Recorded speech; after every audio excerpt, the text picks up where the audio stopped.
Bonjour, nous sommes dans le cadre des Journées nationales des diasporas africaines à Bordeaux et nous sommes avec Eliane Carsenav. Vous êtes PDG de Namsor. Alors, qu'est-ce qu'une e-diaspora ? Bonjour, d'abord je suis très reconnaissant à la mairie de Bordeaux de m'avoir invité ici. Très heureux et très impressionné de la qualité des débats qui ont eu lieu, y compris hier sur la thématique des femmes. Donc, qu'est-ce que les e-diasporas ?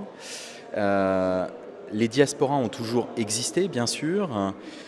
Elles sont aujourd'hui révolutionnées par le digital, qui permet en fait aux migrants, aux expatriés, aux diasporas de rester en contact avec leur pays d'origine tout en étant parfaitement intégrés dans leur pays d'accueil.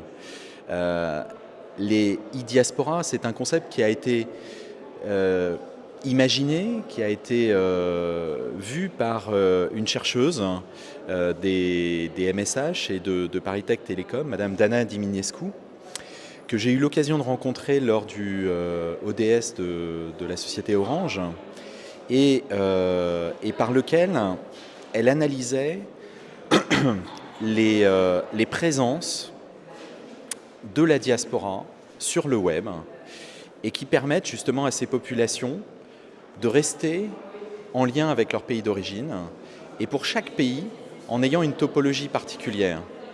Certains pays se projettent et restent en contact avec leur pays d'origine à travers, par exemple, des institutions comme leur consulat, les écoles, et d'autres pays sont beaucoup plus présents à travers des associations diasporiques ou des initiatives culturelles ou des associations religieuses.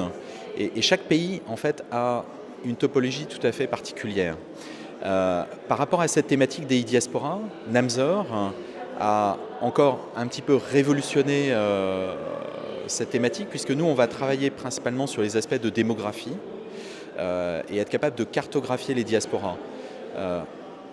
Où, qui, font quoi, avec une application essentielle qui est l'activation des diasporas pour le développement économique. Un exemple, c'est attirer des investissements dans le pays d'origine, comme par exemple l'ont fait les Irlandais à partir des années 80, qui ont attiré des milliards d'euros d'investissements directs en s'appuyant assez largement sur leur diaspora, notamment aux États-Unis, en Irlande, au Canada.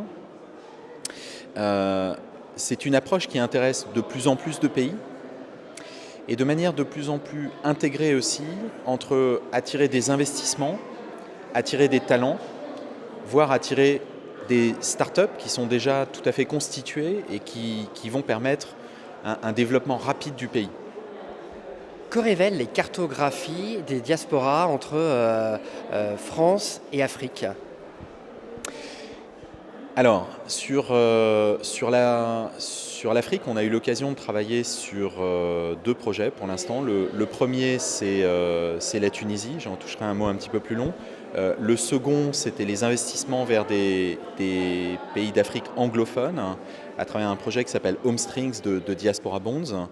Je dirais que sur la question de la diaspora tunisienne, ce qui est révélé, c'est une certaine concentration territoriale, qui est un aspect assez important, c'est-à-dire que la première banque tunisienne, par exemple Biat, a eu l'occasion de faire récemment son roadshow en Europe auprès de la diaspora tunisienne pour développer ses produits, ses offres vis-à-vis de la diaspora tunisienne en Europe, en termes de transfert d'argent, en termes de financement, en termes de produits annexes comme les billets d'avion pour revenir l'été.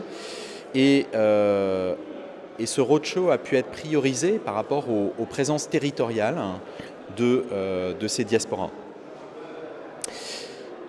Un autre aspect qui est intéressant, qu'on a pu révéler à travers d'autres études que nous avons réalisées sur le Maghreb, c'est dans le domaine scientifique, le potentiel extraordinaire que peut représenter la diaspora pour le développement scientifique et technique de ces pays.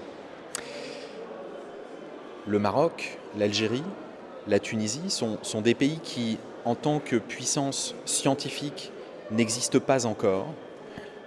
Si on juge d'après les dépôts de brevets, d'après la bibliométrie, c'est-à-dire le nombre de publications scientifiques et de citations, pour autant, ce sont des pays qui ont une présence très importante à travers leur diaspora. Et ce que le digital apporte par rapport à cela, c'est la possibilité pour ces personnes qui sont hautement qualifiées, qui ont déjà un réseau international extraordinaire, qui sont très mobiles entre la France, les États-Unis, le Canada, l'Allemagne, la Suède, l'Angleterre.